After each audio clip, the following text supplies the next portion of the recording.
एका संतावर इतका अत्याचार झाला की त्यांच्या अंगावर उकळतं पाणी ओतलं गेलं. पण पुढे जे घडलं ते पाहून संपूर्ण गाव थरथरलं. स्वतः विठ्ठलाने भक्तांसाठी घेतला न्याय. नमस्कार, स्वागत आहे तुमचं मंदिर यात्रा विथ निपुरायच्या चॅनलवरती. आज आपण ऐकणार आहोत संत तुकाराम महाराजांच्या जीवनातील एक अत्यंत वेदनादायी पण तितकाच अद्भुत प्रसंग. एक असा प्रसंग ज्यात लोकांनी संतांचा अपमान केला, त्यांच्यावर उकळते पाणी ओतले, पण भक्तांच्या वेदना पाहून पांडुरंग स्वतः धावून आला. ही कथा शेवटपर्यंत नक्की ऐका, कारण यातून समजेल जो विठ्ठलाचा असतो त्याला जग हरवू शकत नाही. महाराष्ट्रातील पुणे जिल्ह्यातील देहू नगरी, इंद्रायणीच्या काठी वसलेलं पवित्र गाव. याच गावात जन्म झाला एका महान संतांचा, संत तुकाराम महाराजांचा. लहानपणापासूनच त्यांचा स्वभाव अत्यंत शांत, दयाळू आणि भक्तिमय होता.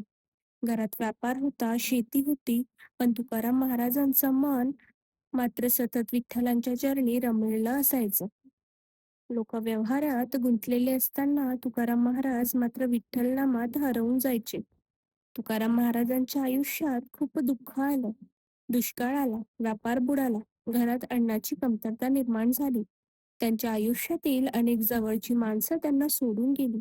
पण इतक्या संकटांमध्येही त्यांनी विठ्ठलांचं नाव सोडलं नाही.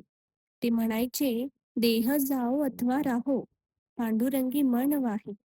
त्यांचा विश्वास अढळ होता. एक दिवस तुकाराम महाराज इंद्रायणी नदीच्या काठी ध्यानात बसलेले होते. डोळे मिटलेले, मुखातून विठ्ठल नाम सुरू, आणि अचानक त्यांच्या अंतःकरणातून शब्द वाहू लागले. ते शब्द म्हणजे अभंग. विठ्ठल भक्तीने उथंबलेले अभंग. लोकांनी प्रथमच ते अभंग ऐकले आणि ते भारावून गेले. तुकाराम महाराजांच्या प्रत्येक ओळीत भक्ती होती, प्रेम होतं, समाजाला दिशा देणारा संदेश होता. हळूहळू देहू गावात एक वेगळंच चित्र दिसू लागलं. रोज संध्याकाळी लोक तुकाराम महाराजांच्या कीर्तनासाठी जमू लागले. कोणी शेतकरी, कोणी गरीब, कोणी स्त्रिया, कोणी वृद्ध. सगळे फक्त एकच गोष्ट ऐकण्यासाठी येत होते, तुकाराम महाराजांचे अभंग. त्यांच्या आवाजात अशी ताकद होती की कठोर मनाचाही माणूस रडू लागायचा. लोक म्हणू लागे, हे साधे माणूस नाहीत, हे खरे संत आहेत. तुकाराम महाराज फक्त भक्ती करत नव्हते, ते समाजालाही जाग करत होते.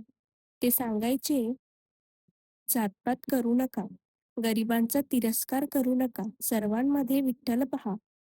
त्यांच्या कीर्तनातून अनेक लोक बदलू लागले. भांडण कमी झाली, दारू सोडणारे वाढले, गरिबांना मदत करणारे लोक पुढे आले. तुकाराम महाराज स्वतः गरिबांना धान्य द्यायचे. कधी स्वतः उपाशी राहिले, पण दुसऱ्याला रिकाम्या हाताने कधीच पाठवलेलं नाही. पण प्रत्येकाला हा बदल आवडत नव्हता. गावात काही अहंकारी आणि मत्सरी लोक होते. त्यांना वाटू लागलं, हा साधा शेतकरी संत कसा झाला? लोक यांच्या पुढे नतमस्तक का होतात? यांच्या अभंगांमध्ये एवढं काय आहे? त्यांच्या मनात राग निर्माण झाला. मत्सरांची आग पेटू लागली. एक रात्री काही लोक एकत्र जमले. त्यांच्या चेहऱ्यावर राग होता. त्यातील एक म्हणाला, लोक आता आपलं ऐकत नाही, सगळे तुकारामाच्या मागे लागलेले आहेत. दुसरा म्हणाला, याची परीक्षा घ्यायला हवी. तर तिसरा म्हणाला, जर हा खरा संत असेल तर देव याला वाचवेल. आणि मग त्यांनी तुकाराम महाराजांचा अपमान करण्याचा कट रचला. दुसऱ्या दिवशी तुकाराम महाराज नेहमीप्रमाणे विठ्ठल नामात मग्न होते. तेव्हा काही लोक तिथे आले. त्यांनी संतांचा अपमान सुरू केला. अरे तुका, तू स्वतःला संत समजतोस? तुझ्यासारखा सामान्य माणूस अभंग लिहिणार? हे सगळं ढोंग आहे. पण तुकाराम महाराज शांत होते. त्यांच्या चेहऱ्यावर राग नव्हता, फक्त विठ्ठलावरचा विश्वास होता. तुकाराम महाराज हळू आवाजात म्हणाले, मी कोण संत नाही, मी तर विठ्ठलाचा दास आहे. जे काही घडतं ते विठ्ठलांच्या कृपेनेच घडतं.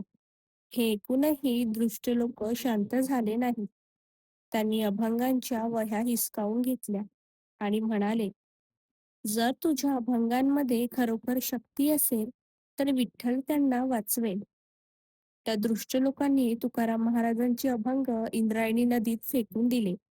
हे पाहून गावकरी हादरले आणि त्यांच्या डोळ्यात पाणी आलं. कारण त्या अभंगांमध्ये हजारो लोकांची श्रद्धा होती. तुकाराम महाराज शांत उभे होते. त्यांच्या डोळ्यात अश्रू होते. पण ओठांवर फक्त विठ्ठल नाव. तुकाराम महाराज नदीकाठी बसले.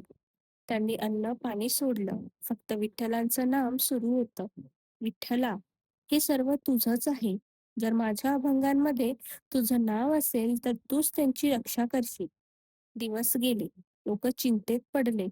पण तुकाराम महाराजांचा विश्वास ढळला नाही.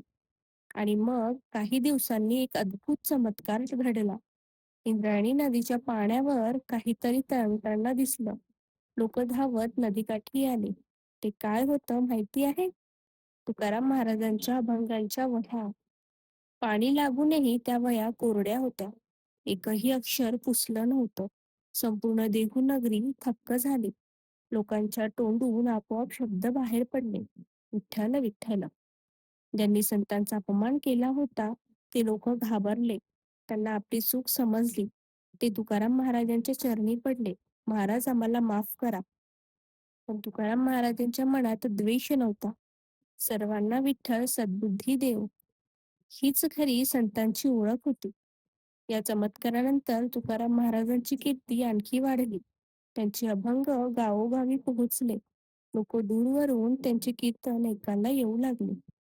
त्यांच्या एका अभंगाने हजारो लोकांचं आयुष्य बदललं. आजही वारकरी त्यांच्या अभंगांवर चालतात. त्यांच्या नावांवर विठ्ठलाचं नाम घेतात. देहूनगरीत तुकाराम महाराज दिवसरात्र विठ्ठल भक्तीत रमले होते. त्यांच्या मुखातून सतत अभंग बाहेर पडत होते. माझे माहेर पंढरी, विठ्ठल विठ्ठल, जय हरी विठ्ठल. लोक त्यांच्या कीर्तनाला हजारोंच्या संख्येने जमू लागले. गरीब, श्रीमंत, शेतकरी, वारकरी सर्वांना तुकाराम महाराजांमध्ये विठ्ठलांची रूप दिसू लागली. पण जिथे भक्ती वाढते तिथे काही लोकांचा अहंकारही पेटतो. गावातील काही लोकांना ते सहन झालं नव्हतं.